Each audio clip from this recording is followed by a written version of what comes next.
All right, we're back. Week 2 of our college football show here on Lineups. Jared Smith, Pete Fiutak. They led us back for another week, Pete. I guess that means we didn't screw the pooch too badly. I think not only that, but I sheepishly went with game after game last week. I thought Ohio State would win. I thought LSU would win, and I sheepishly was on, I think, Notre Dame, but I think I might have ended up going with Miami. I got Florida State right. Not like that, though. I didn't think they'd win. I thought they'd cover at home, but certainly didn't think they would do that. But weird week one, no offense anywhere, and that was the big shocker is that these offenses are way behind the defense. But that's what week two is for, because this is an awful slate of games if you're a fan. But if you're an investor, there's money to be made here because there's going to be an overreaction to everything that just happened in week one. Yeah, only one ranked versus ranked game this week. Michigan travels to Norman to face Oklahoma. We will have a preview of that game. I'll give you a pick on that game a little bit later in the show. We do have some letdown spots. Pete mentioned LSU coming off that big win at Clemson. They face Louisiana Tech this week, who beat Southeastern Louisiana last week and covered that game. Now, the trend, Pete, says coming off a win, an upset win over a ranked team, those teams the following week don't usually cover, about 42% cover rate the following week. Louisiana Tech's a massive underdog in this game, 37.5 points. I saw it fluctuate between 37 and 38. I want to take La Tech, but obviously you're concerned that LSU can kind of name their score. What's your vibe on Brian Kelly coming off that big upset win? Will Louisiana Tech score is the problem here. And so, look, it's kind of weird. As I'm looking at this now, LSU, they're not used to this spot because they've lost the season opener for the last 5 years, and they always come back with this is their cupcake week against an FCS team, and they haven't exactly blown it out. So they beat Grambling 72-10 2 years ago, but they tend to get their work in and move on. And like you said, it's a little bit of a look-ahead game for them. But 37, it seems like a lot of points. However, they could win this 38-0, and not even really try. So it's a little scary. I get where you're coming from, and there is sort of the in-state battle here. I'm going to say LSU with the points and go against you, but not really hot on it. Yeah, I'm again, this is not a conviction play. This is a letdown trend play where teams that are off of that big win tend to, again, emotionally come down a little bit. And then the other interesting spot, so I don't love doing these types of situational bets in the NFL because I think they're professionals and they tend to get up for all the games. But these are college kids. And LSU has a big game next week against Florida. So this is this is a traditional sandwich spot coming off an upset win on the road against a tough opponent. Then next week you have your SEC opener, and then here we go against little old Louisiana Tech, who would love – this is their Super Bowl for Louisiana Tech. I mean, you get to face LSU, in-state rival. I didn't love the box score for La Tech last week. Again, they shut out Southeastern Louisiana 24-0. They covered, but they didn't look great doing so. No, so let's play it then forward there. You said Florida. You want to talk about coming off a big week. South Florida rolling Boise State. Only a 17.5 point dog the last time I saw against Florida. I don't like South Florida pull this off. I do think this is one of those teams that's going to be in the hunt for the Group of Five's college football playoff spot. But I do kind of sense that they're going to show up with something a little nasty for Florida. The Gators are a little overloved so far. It's week 2. We don't quite know what they've got yet. But I think this is going to be one of those games where it's tough for a while. Watch the weather, because if it's storming at all down there during that, because remember it was raining a little bit over the last week. I haven't seen the forecast quite yet, but even so, even if it's clear and sunny and 90 degrees, I still kind of like USF to keep this rolling a little bit. I certainly don't think they're going to do what they did against Boise State, but I think they're going to cover. Yeah, that's an interesting one. I thought their quarterback played well. I think they definitely benefited from the heat and humidity in South Florida, and Boise State, of course, being from Idaho. And again, it's hot in Idaho too in the summer, but it ain't that hot. It ain't that hot, and it ain't that humid, and that's where USF will not have the advantage, this week, because they're facing a team that practices basically, 50, 100 miles away from their campus. So they're very used to the heat and humidity down there in South Florida. All right, I'm going to throw at you a different. So we're talking hot, and it matters. And For example, the Notre Dame last year played Texas A&M. It was 150 degrees with 10,000% humidity, and Texas A&M melted down. Yeah. In Miami, Notre Dame melted down. So every once in a while, and these guys, it's week one. These guys aren't in shape yet. They need a couple games to get right. Now there's hot, and then there's different hot. There's Arizona State hot, and there's Starkville, Mississippi hot at this time of year. I think the weather's not supposed to be that awful. I'm going to throw out there Arizona State, Mississippi State as a game that scares me a little bit. The line isn't that big. I think last time I checked, it was Arizona State. It's less than a touchdown. Now it's gone under. Yeah, so it went under 7. I think I spent all off season thinking Mississippi State was going to win this game because there is a difference playing in Starkville, Mississippi in early September. But that offense is going to be all right. I liked Mississippi State outright. I liked it all off season, so I'm not going to waver now. But man, now that it's less than a touchdown, I was thinking the public would just be like, "Oh, it's Arizona State. We're going to make it like a 13-point favorite." But no, that thing just dropped. Yeah, and I pull up the box score now. I actually didn't look at the advanced box. I was on Southern Miss last week. My pal gave it out. The number went down, which was nice, but they got cooked. Mississippi State moved the ball well in that game. Nice. Now that was one of my plays of the week. That was one I should have put it on the tape last week with this. Yeah. I loved Mississippi State last week. Are they better this year? I mean, they're supposed to be the worst. They're team all right. Their offense is better. Their defense is all right, but it's Southern Miss, and they didn't have enough. That offense is good. So the offense was actually okay last year. The defense is just not as bad. And it was a late night game. Nobody watched it. The difference with Mississippi State this year is their quarterback Blake Shapen was playing in that game. That was the introduction of Cam Scatterbo to America because he ran all over Mississippi State. I remember all the Bulldogs fans were like, "Oh, we're awful. We're bad." I'm like, "Wait a minute. Arizona State's probably pretty good, and this Scatterbo guy is great." So this is a revenge game from last year. Revenge game. And Mississippi State is a home dog. Come on, and they came close. Is going to get Arizona State for sure. The Bulldogs, they was shaping in that offense. Again, the defense is awful. That's going to be a problem. But this offense is going to be. What's the point total? I haven't even checked that one late. Right now, I'm looking at the consensus for Mississippi State. It's 59. There's some 58.5s out there. I like the over on that. I mean, both teams are going to fire away. I mean, again, I don't like the Mississippi State defense, so just assume Arizona State's going to come in putting up 25 to 30 and then go from there. So it's I think that's going to be a little bit of a shootout. That's going to be the offensive game we've been missing. Shootout potential for sure. Yeah, I'm with you on the over there, and I don't think it's come down enough. I think so. Here's what I'm learning about key numbers in college football. 7 matters, but 6s really do matter too. I don't see a huge difference between 7 and 6. I think those are 2 very important numbers. I mean, obviously there is I'd rather have 7 than 6, but 6.5, I still feel pretty comfortable. It's a different skill set than dealing with the NFL. Agreed. Because every game's 24-20 in the NFL, no matter what. Because you have so few possessions, everything stays close, or there's always a comeback late. That's where you have to really kind of watch it. I don't get into a twist over a half a point in college because especially right now, conference play it gets a little tighter. But in general, if you're talking the difference between 9.5 and 9.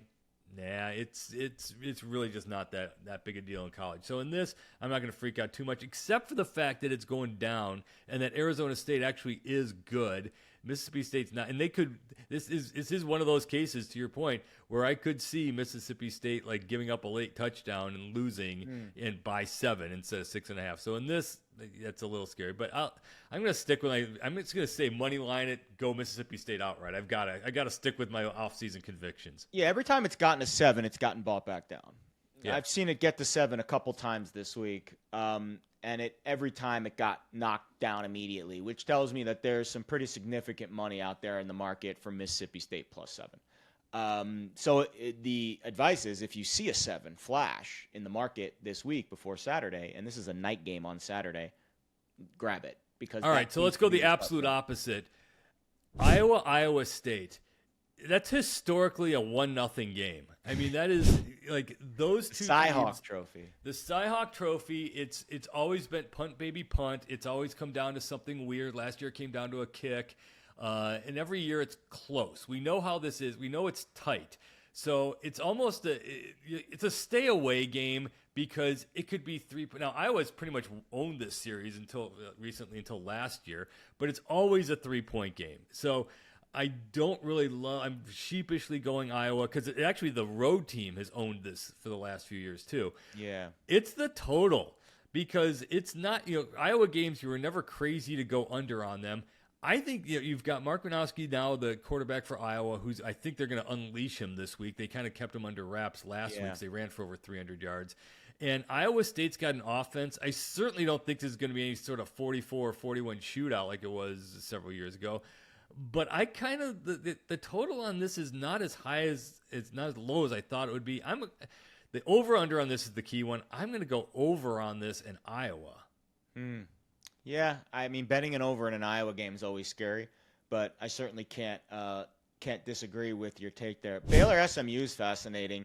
I thought Baylor played better than the final score indicated. They gave up the weird special teams play. There were some fluky plays in that game against Auburn. They get the extra day to prepare. I'm down on SMU this year. We've seen that number come down from 4. Now it's 2.5. So obviously the key of 3 being important there. I still think I would take 2.5 with Baylor. What's your take on this? I think it's. I want nothing to do with it. I'll just flat say it. There's a lot of games. I want nothing to do with this one for exactly what you're saying. I am not a true believer in SMU. Baylor should have beaten Auburn. That's a better team than that. They've got so much talent there. We saw what TCU did to Belichick in North Carolina on Monday night.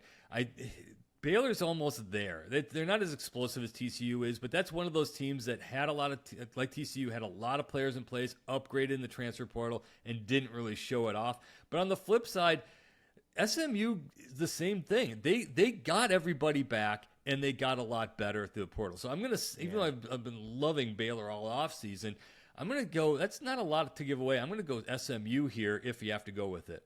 Interesting. Yeah, now that it's beneath the key of 3, I'm down on. So I have an under on SMU win total and an over on Baylor win total. So I've got plenty. This is a big one. Yeah, this is a big swing game for me, especially after Baylor lost that game to Auburn, a game that I thought they had a chance to win. So I'm not going to bet this one either. I'll just let it play out. Illinois and Duke, right? Illinois is supposed to be the trendy team this year. They're laying 3 on the road at Duke. I have no read on Duke. What's your vibe here? Awesome. They're good. They have a quarterback in Darian Mensah who they got from the transfer portal from Tulane. He is the absolute real deal. Their defense is strong. I actually think as strong as these defenses are, this is not going to be a firefight. And this is one of those really, really dangerous games for Illinois. And you can see it. Illinois is, only, at best a -3 in this. Yeah. I'm going to take the Illini. I'm just going to assume that they do have the better team. They have the more talent. They have the better weapons. But they're going to have to contain Mensah, and they're going to have to hold up because this is going to be it's going to be ragged because Manny Diaz's defense is really, really good. This is a Duke team that's going to make some noise. They got lost in the shuffle because of SMU, because of the collapse of Florida State. But Duke won 9 games last year. What they didn't do is anything against Miami or Ole Miss, where they gave up over 100 combined points against both of those. So when they really played the top teams, there was a problem. So for that reason, I'm going to go Illinois, but this is going to be one of the under-the-radar, funky, fun games of the week. Yeah, it will be. Oklahoma State at Oregon. Oklahoma State lost their starting quarterback. Oregon, I watched the tape. I think it was against Idaho or it was against the FCS team. It wasn't a very good team. But they looked pretty good. I thought, it was against Montana State, not Idaho State. I was in the right vicinity, just wrong state. Oregon looked really good. And I know, again, Montana State, we're not going to go crazy, but that's a team that was undefeated in the FCS last year. I laid it with Oregon this week. What do you think about this one?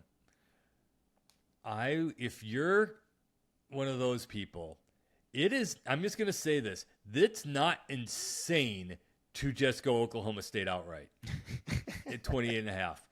Everybody forgets that Oklahoma State is a 10-12 win program. They had a bad year last year when everybody got hurt. They lost a ton of talent.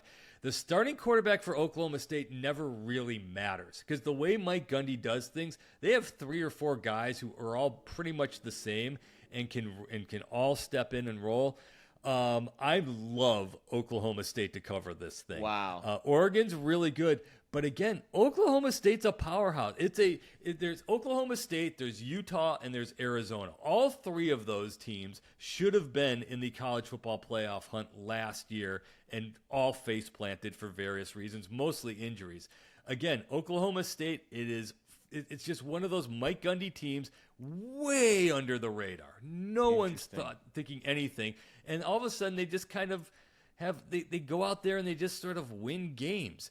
I don't think they're going to win. I'm not going to take them outright in this, but man, you're giving me a whole heck of a lot of points. Oregon's great. Oregon's explosive, but I don't think this is anywhere near the Oklahoma State team of last year. So I am in love with this Oklahoma State. If you're giving me 4 touchdowns, that's a lot of points to be given away to a team that might end up playing for the Big 12 championship. I think it's going to keep. I mean, so I wrote up Oregon minus 27.5 for lineups. Go read more about why I'm on the Ducks this week, and the number keeps climbing. I'm seeing 29s now in the market. I think it's going to keep going up. Yeah, because it's a quarterback situation. Now, here's the difference, and this is where this kind of helps, is the guy they lost was more of a baller. He was a runner, a playmaker. Yeah. You've got a sheer bomber here coming in now. You've got a guy who's going to be just firing away.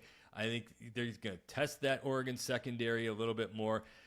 Oregon, lots and lots of points. I just assume a shootout at some point, go the over, and I do like Oklahoma State to at least cover. And Oregon to win, but to pull away relatively late. They're going to get more of a dogfight than I think the betting public obviously believes.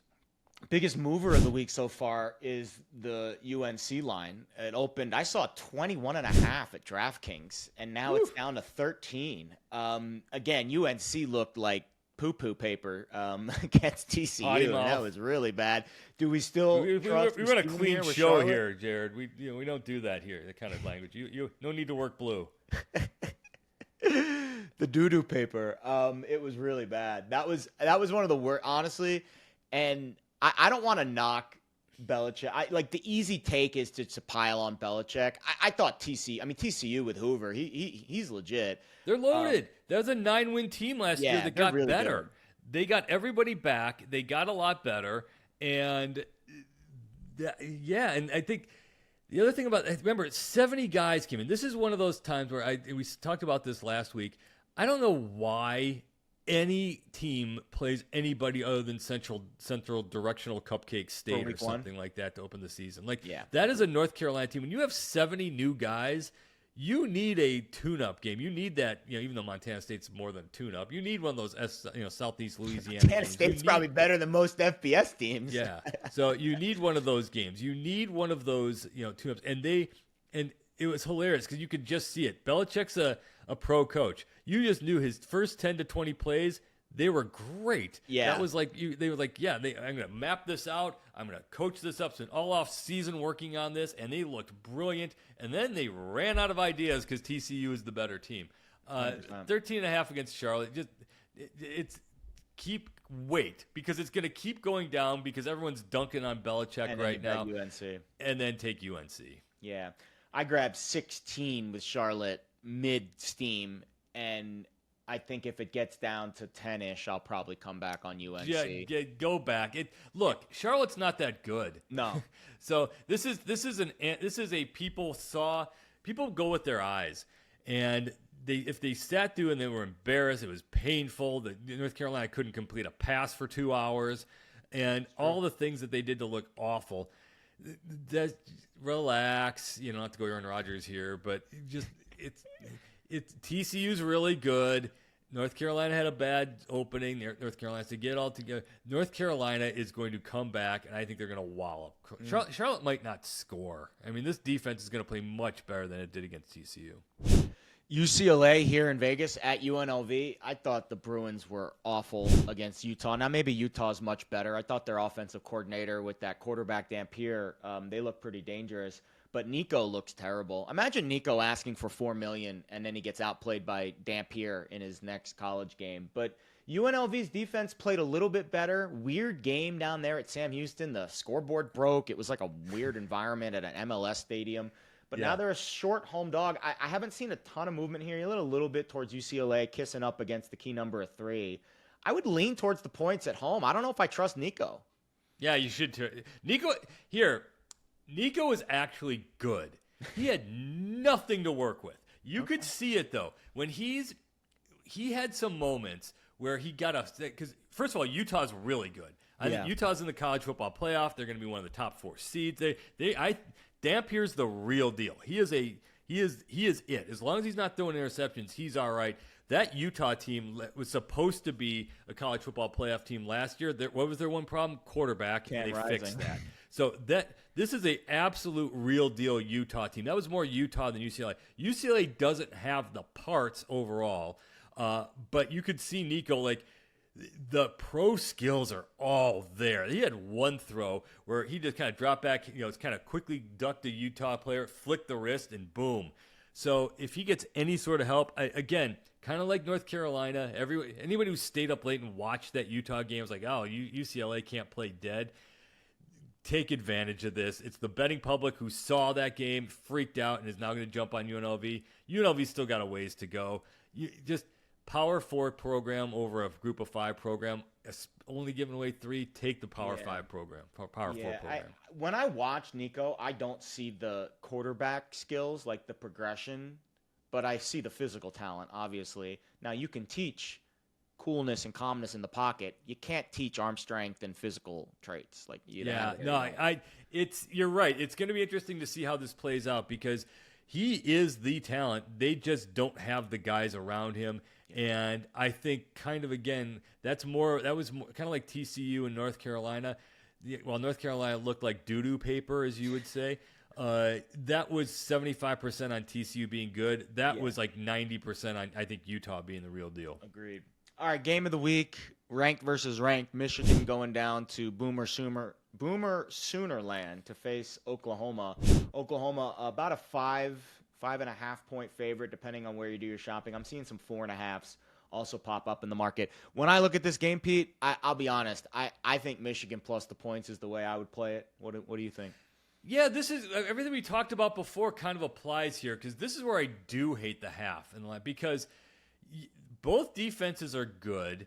You have 2 dynamic quarterbacks. I'm going to go Oklahoma to win. I think it's not going to be Florida State and Tallahassee, but this is a program that's dying to kick it all in. Last year's Oklahoma team was injured all over the place. They didn't have any receivers.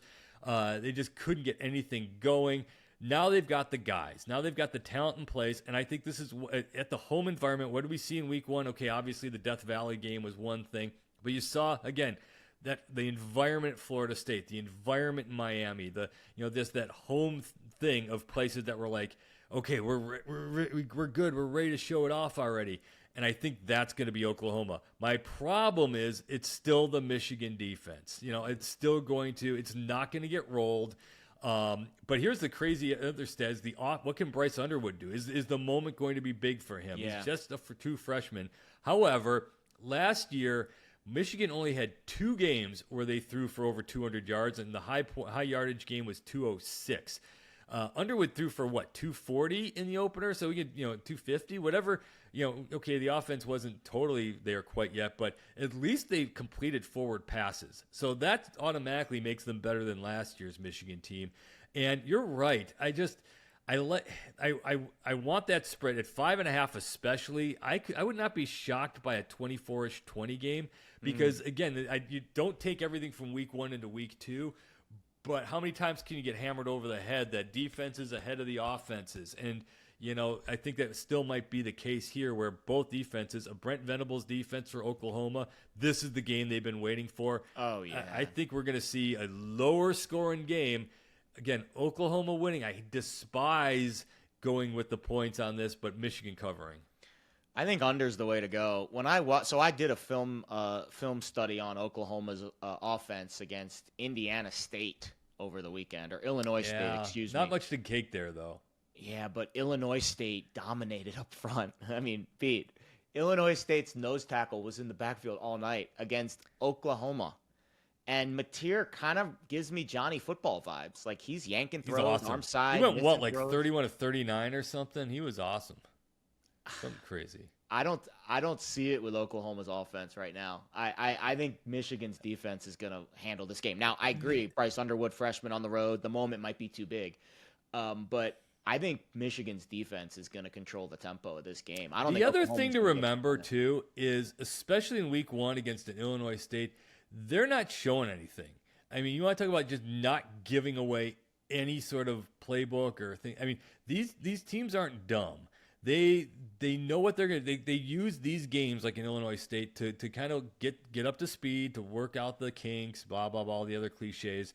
But they don't necessarily go full bore. I mean, that's we've got especially a team that's got so many key transfers like Oklahoma has, that was them just saying, okay, let's just get the live scrimmage out of the way. Once the game was pretty much not in doubt. I mean, Illinois State that defense held up well for Oklahoma, so that was all right. Yeah. You're right. There's going to be some individual battles, and that's why I said I think it's Michigan. Michigan winning outright would not be crazy. So, again, I think Oklahoma wins, but as much as I hate it, Michigan to cover. Yeah, I'll take the upset in this game. I think Michigan goes into Boomer Sooner land and gets a win. I don't know. There's something about Mateer. It's big. And it's much, much bigger for Oklahoma. Kind of like Texas, Ohio State we talked about last week, where if you look ahead at the schedule, Texas losing this, now they're in trouble. They got to go to Georgia. They got to deal with Oklahoma. They got to deal with you look at the rest of the Oklahoma schedule,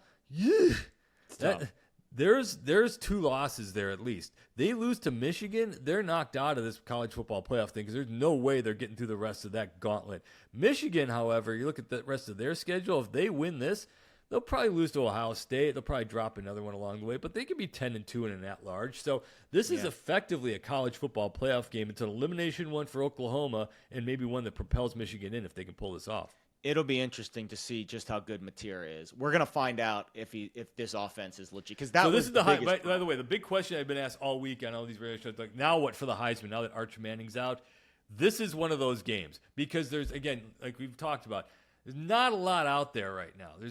It's NFL weekend. Everyone's going to be caring about the whole weekend of NFL games. But on Saturday, the only game pretty much the world is going to care about and watch is this game between Oklahoma and Michigan. So like we said last week, if Arch Manning went off and beat Ohio State, then Heisman over. Well, now that's done. No one else really stood out last week from a Heisman standpoint other than Thomas Castellanos, and I don't think that's happening. So I thought Carson Beck stood out.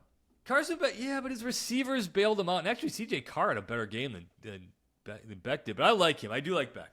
But what about to Sellers? your point, with everybody watching, if Mateer goes off and they beat Michigan, because there's an anti-Michigan vibe out there, and so they're the villains. And so if everyone has happy thoughts that John Mateer, with his flowing locks and U.S. Open tennis player looks, goes crazy and rocks Michigan, he's your favorite then for the Heisman if they pull this off and win. But again, that's the Michigan defense. That thing's no joke. They're going to play well. Yeah, it should be a fun game. All right, best bet for the week. What do you think it would be? Besides Oklahoma State, which, covering, I mean, again, that's a lot of points you're giving away to a team that might win 9 or 10 games this year. That's probably my best bet of the bunch. I kind of also like Maryland against Northern Illinois. It's again, it's an early game. Probably watching this, you're probably having all right. But Maryland is a lot better. They've figured it out in week 1 where they seem a lot sharper than they were last year. And Northern Illinois, I know week 2 last year was when they took down Notre Dame and had that thing. This is not a good Northern Illinois team. This is a bunch of transfers and not in the good way, where some teams are all transfers like, North Carolina or Oklahoma, but that's because all the talent flowed up. Northern Illinois, they lost all their guys. So this is not a NIU team. It's a lot of points, 17.5 last time I checked on Maryland, but I do like the Terps. I always am going to go with a Power 4 over a Group of 5 program, and this time I think there's a big disparity. I'll take Michigan. My best bet of the week, plus 5.5. That's a lot to ask. Did you not watch the grouchy home teams last week? There's a vibe happening there where, disrespected programs waiting to bust out. That was kind I of think a Michigan thing. feels pretty disrespected right now too. I mean, everyone's dunking on them left and right. I thought that was why TCU came out with such motivation because everyone was just talking about UNC all week and nobody was talking about TCU. No one's talking about Michigan right now. No, everyone thinks Yeah, they're kind of a bad team. well, they're not bad, but they're just they're nobody really watched them because there was other stuff going on when they were playing. And plus, you're right. The vibes are bad because of all the other periphery stuff. But it's not bad. But in a world of all these different point spreads, Oklahoma winning and not only winning but winning sort of shockingly would not be. I'm scarred by Florida State. Florida State screwed me up because that's a team that's like, oh yeah, they have talent there too. Well, Oklahoma's had 2 losing seasons in the last 3. This is their best team in a while. And this might be one of those cases where all of a sudden it's like, as crazy as a Norman, Oklahoma can get, it's about to get there. That's fair. I'm just going to trust early in the year. I'm going to trust my eyes with what I see on tape. And I need more from Mateer. I need more from that Oklahoma offensive line because that Michigan defensive line is significantly better than Illinois State. I agree. Yeah, they didn't give a little. schemes. They didn't give you any schemes, but if Illinois State's just winning off the ball, man on man, hat on a hat, I think Michigan's going to shut down the run game, and Mateer's going to have to make some big plays in order for them to win that game. And yeah, Bryce Underwood's going to have a big. He'll have a true freshman mistake. He'll have the moments when he's gripping and ripping it, but he'll have a this is Brent Venables made it, cut his teeth at Clemson on defense, and this is where I think his defense is going to show up large. Should be a fun game. All right, we will see you next week. For Pete Fiutak, I'm Jared Smith. We appreciate you tuning in.